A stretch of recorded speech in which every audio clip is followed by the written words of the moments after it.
Okay, FIFA Ramble number 63.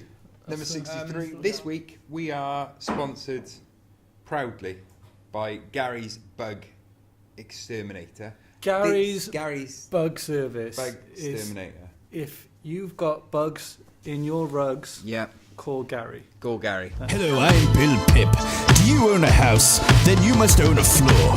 Did you know that bugs are terraforming your carpet and rug right now? If you want to get rid of bugs, Gary will shrink himself down and battle in your rug. Gary's extermination program of bugs. There are bugs in my rug, and I think they're gonna kill me. I wish that I could kill them before they come for me. So Gary shrinks himself down real small so he can kill all the families of the bugs in your rug with weapons. But it was too late for Bill Pip. Didn't see them coming. First the ants carried my wife outside. She struggled. And then the fleas started jumping on her over and over again. She passed out. And then my daughters. Oh God. The ants just pulled her underground. Don't let it happen to your family. I'm Bill Pip.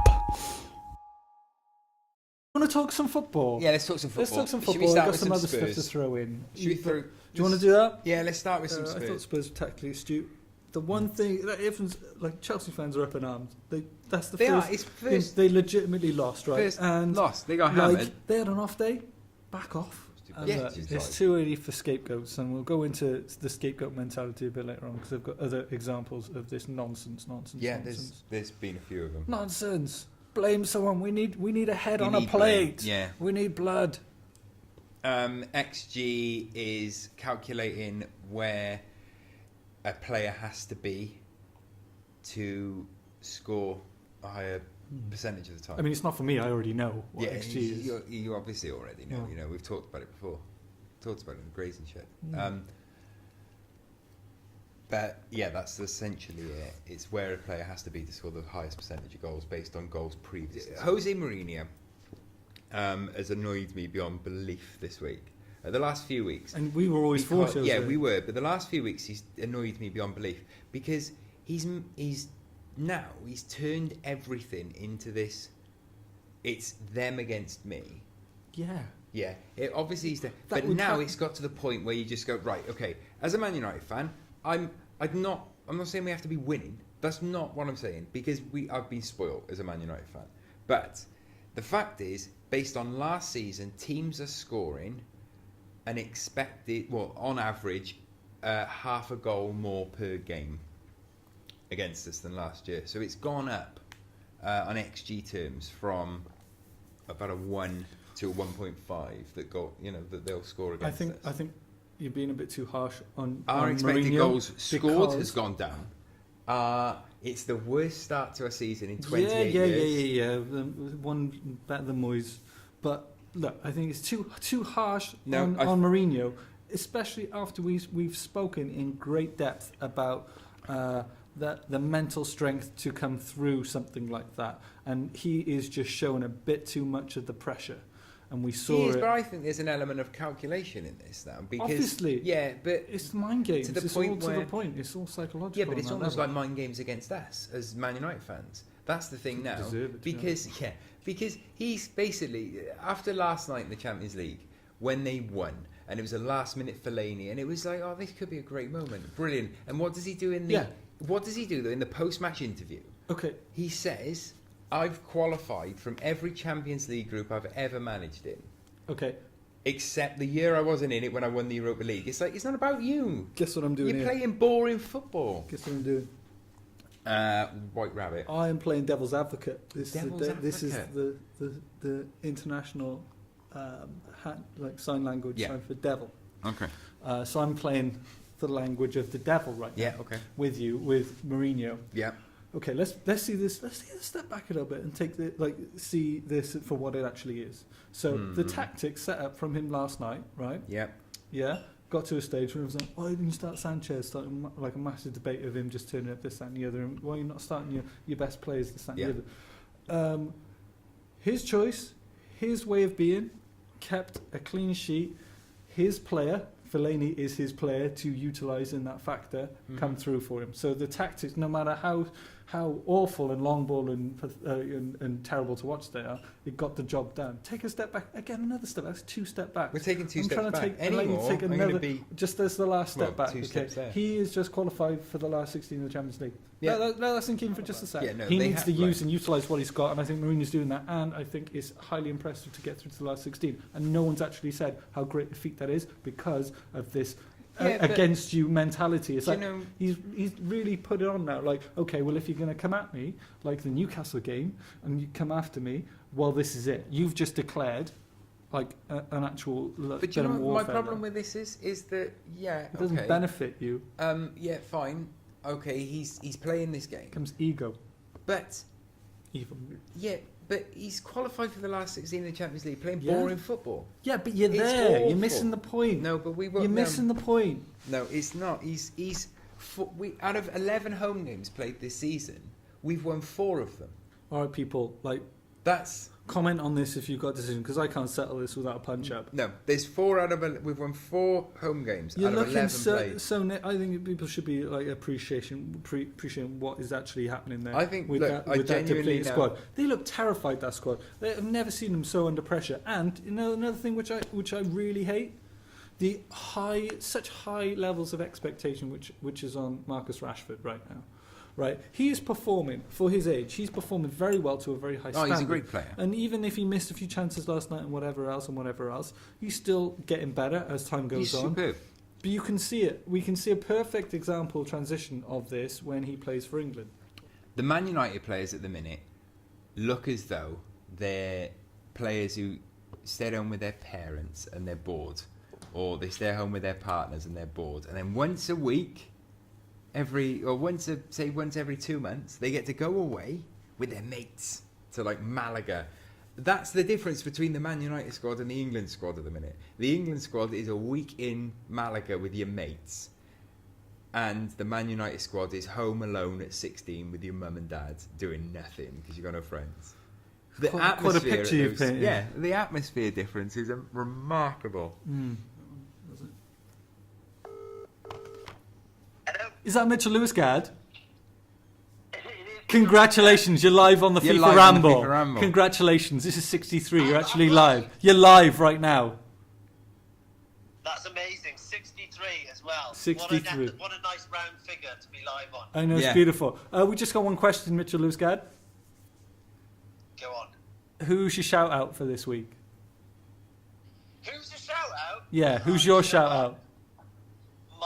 My shout out is, I've just been seeing the goals flying in at Villa Park. Who's your shout out? This week shout out.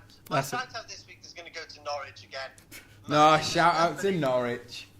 Do you know what? Norwich, we might as well make our own jingle just says shout out Norwich, because they seem to be mopping them up at the moment. But Norwich. 4-1 at Swansea. You heard it there. All right, stop. All right. You've had your time. That's the shout That's enough. You're lucky you're getting it there. We were going to cut you off. We were going to. All right. There you go. This is... Because you're at Gary Con right now, is that right? How's Gary Con? I came here and I can't see Gary. That's the problem. Yeah, that was in the small print. That was in the small print. He's not actually there, but certain members of his staff are. Yeah. He's not here. He's not there, no. No, he's not going to be there either. I thought that was a joke in the song. No. I assumed that was a joke. No, he's not there, mate. He's not there. Right. Come back. All right, I'm going to go get a refund. All right. Well, see you later. See you later, pal. Cheers. All right, bye. You've got so many players that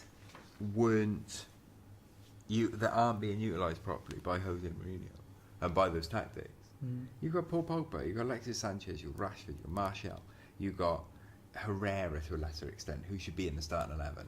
The only one who's suiting that side you've got is Lingard. Fellaini. Yeah, but He's literally the only one. David De Gea looks like a mum who's been at home with 12 kids going, just let me rest for 2 minutes. Can you just please watch television? 5 minutes. Like, people are now thinking I shouldn't be in the Spain squad because of you. Yeah. Shout out to Lerma, who 2 weeks ago... Shout out to Lerma.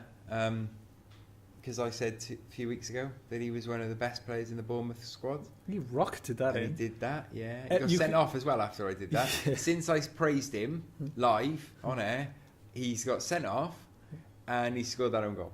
Yeah, it was a great. I great genuinely think he's one of the Did best you- players in the squad. He's Did just yeah, well, I look, cursed him. that was just the time of a game, and the best part of that was like watching all the Bournemouth players' reaction in slow motion to Arsenal were. I don't think Arsenal were lucky. I think Arsenal, as I said a few weeks ago, those are the sort of games that Wenger would have lost. It's the Sorry, I fact. just roll my eyes. Yeah, I know, but it's fact.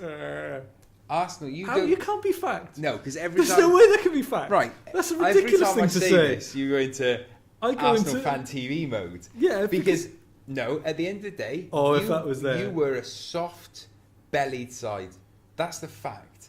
Like United were If my and auntie- David Moyes. Where's my uncle?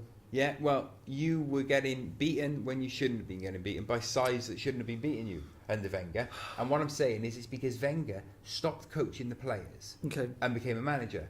Unai Emery's come in and gone, right, we're going to have some coaching.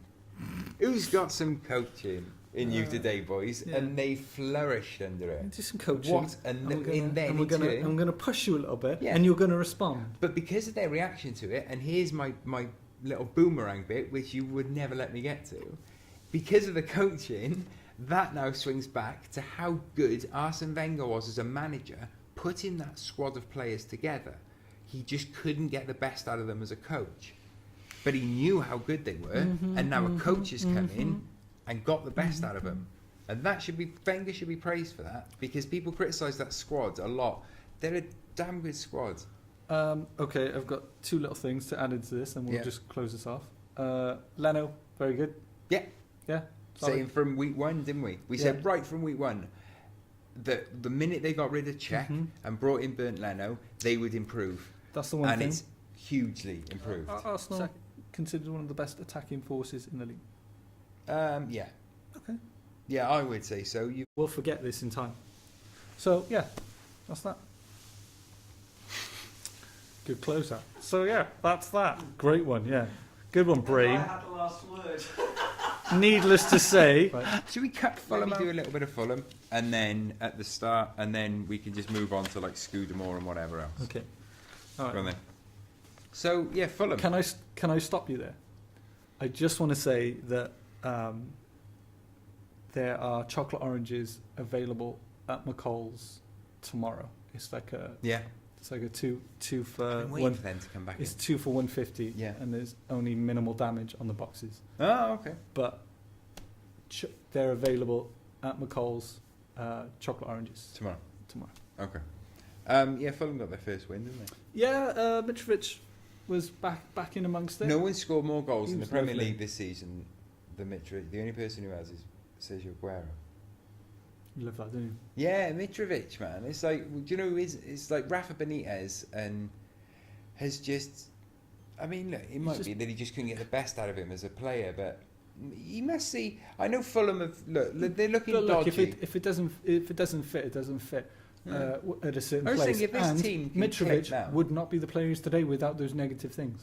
No, You have to. I'm glad Ranieri's back anyway. Ranieri's he came back and he, when he said, I liked his honesty as well, saying about he told the players to get the ball into the box as often as possible because Mitrovic is so good in the If air. you retired, Yeah. did a good job for a while, and you retired, and then I was there, and I was like, I got some money for you because you're leaving. How much would you think would be fair? If you brought millions to the Premier League and you did a good job, would you like that type of party? Yeah. You'd enjoy it. Just Come on. that'd be all right. Yeah, I reckon. You think? All right, that's good. Well, then we're with you. Yeah. We think it should. We definitely don't think it should go to grassroots football. Definitely not siphon through the system. I think a pen or a watch should be nice Yeah. instead. Yes, not as right. much. Yeah, But maybe, it's a lot of but money. maybe a Rolex would be more than that probably. It is a lot of money that they were trying to give him. Yeah. We are already aware that not enough goes into like grassroots football. There's so little. Saturday, We've seen Saturday grassroots League, football. Sunday League, whatever. Well, we've seen there's not grassroots football up close. I think a lot of people have. to the root. of the Yeah, grass. you see it very, very close, and you see what these teams are having to play on, and the fact that you've got sides that are winning cup competitions that we know of that need backing. Why can't you put that money into there's youth football or there's a mass women's debate football over it right now. So it's just gonna continue on, but everyone gets a bit tetchy with money, but then you have to realise that it is a money game, and Scudder was he's had a massive impact. Seems like a decent guy as well. He's not, but I just think he's 30 million impact. Last word. Sorry, do you want to start? No, I'll do it. We're going Trans-European Express. Well, we're all... we forgot our cheek things. The little...